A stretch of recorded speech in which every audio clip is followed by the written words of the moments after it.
Greetings and welcome to the channel. My name is Dr. Nanajisi, transformational coach and shamanic leadership guide here at Inner Mileage, where we help folks understand the trauma-informed basis of their limiting self-beliefs and how to take inspired action to overcome this.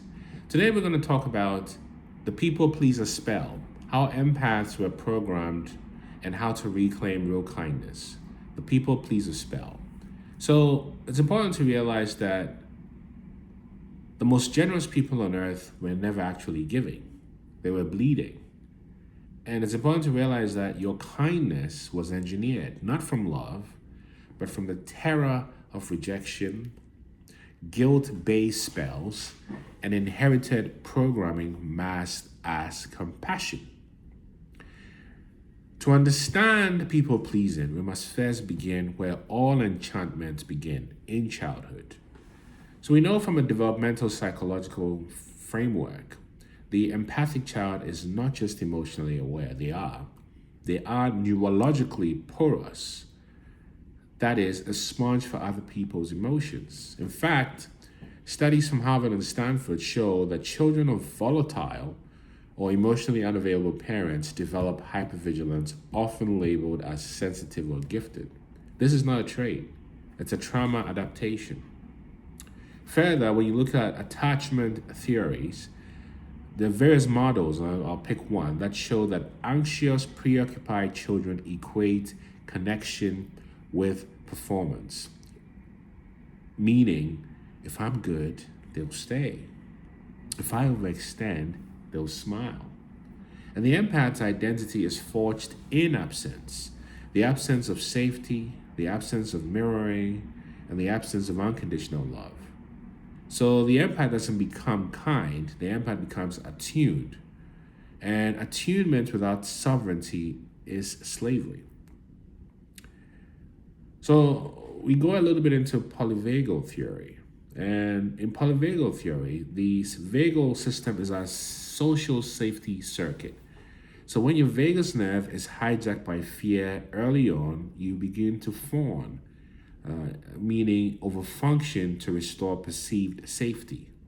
And the fawn response is often misread as politeness, kindness, or maturity. But it's just fear wearing a smile, right? And this is how empaths are groomed, not in basements or behind locked doors, but in kitchens, in classrooms, in church pews, where empaths are taught to serve peace rather than embody truth. So how are these spells cast? How does this people-pleasing identity become? Well, it's largely due to childhood programming, but more precisely, this is spell casting. In other words, each of these beliefs function as a spiritual contract, and the main spells cast on the empath include the following. The first is the guilt spell. Oh, you're selfish, and if you don't help after all that I've done for you. This spell attaches morality to self-abandonment, you see? And the evidence of this is guilt, and this is from neuroscience, guilt activates the same pain receptors as physical injury. This is really serious. And long-term guilt changes the brain architecture, making people-pleasing feel safer than boundary setting. In other words, guilt becomes the leash and compliance becomes the collar. The second is the gratitude spell, right? And you hear things like, oh, be grateful I fed you. You could have had it worse. This is spiritual gaslighting, using relative suffering to invalidate your needs. And you realize here that gratitude is no longer sacred, gratitude becomes a muzzle. And the empath learns to say thank you with a bleeding mouth. Then there's the kindness spell. And in the kindness spell, there's things that are said like, you're such a good helper. You're so mature. Love becomes a performance metric to manipulate you. And every time a child shows a boundary, the reward is withheld. And when the child suppresses itself, they are praised. That's not love. It's not. And I remember going through this as a child. Oh, we're just one family, and this is what we do, and we share everything. It's grooming.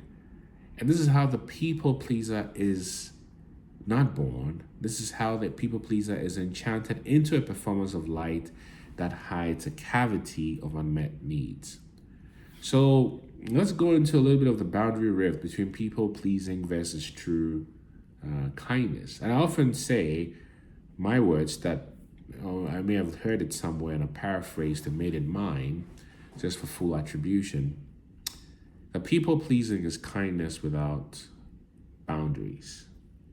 So a lot of empaths get it twisted where they begin to believe that people pleasing is compassion. But in truth, it is boundaryless kindness masquerading as virtue. So if you compare people pleasing to kindness, right? People pleasing is largely motivated by the fear of disapproval, whereas kindness is motivated by internal alignment. Very different. People pleasing is motivated by performing to end validation, whereas true kindness comes from giving from a place of overflow because you've poured into your cup enough. Then people pleasing is about avoiding conflict and truth and confrontation, whereas kindness speaks truth with grace.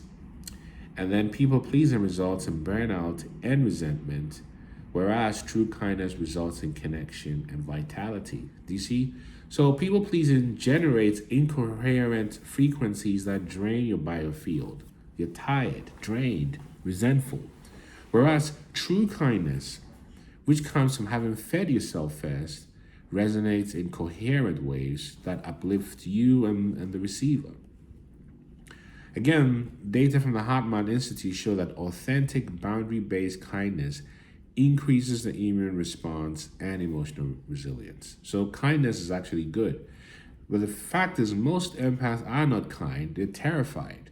And they are shape-shifting for crumbs of approval, offering light in exchange for invisibility. That's the grooming that happens. So why was the spell allowed? What's the spiritual contract there? Let's go deeper. This happens because many empaths are spiritual interrupters of family systems, especially generational curses or cycles. And many empaths incarnate into dysfunction not by accident, but by design. And this design is designed to dissolve karmic patterns of repression, control, and false identity. So you think about the law of correspondence from Hermeticism. It says, as within, so without, right? So you attract the spell you're ready to break. See? And again, in Buddhism, you think about the wheel of illusion or samsara, the cycle of suffering, the cycle of reactive identity born of illusion. The people pleaser is a soul archetype caught in the illusion of separateness and clinging to form rather than essence. And the moment you become conscious of the spell, game over. It's the moment you're ready to exit it.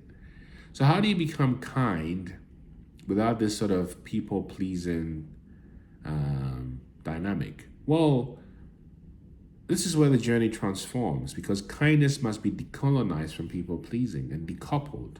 And there's several gates, but I'll go through a few. And if you want to learn more, type transform or reach out directly on my website, innermileage.com, for free coaching just to see if we're a match, and you can continue to connect to these videos.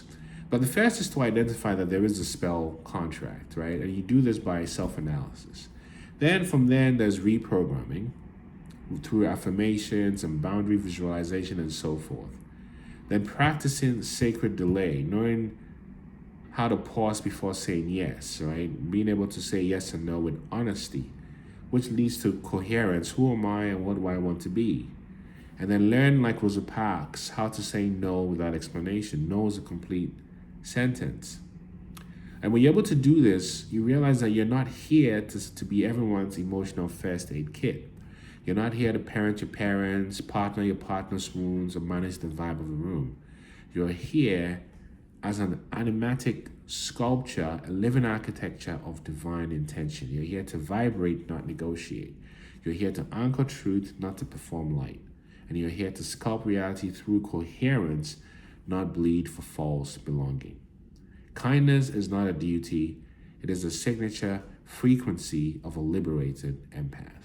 If any of this resonated with you, don't forget to like, share, and subscribe, and type transform in the comment section, and know there's no one like you. Peace.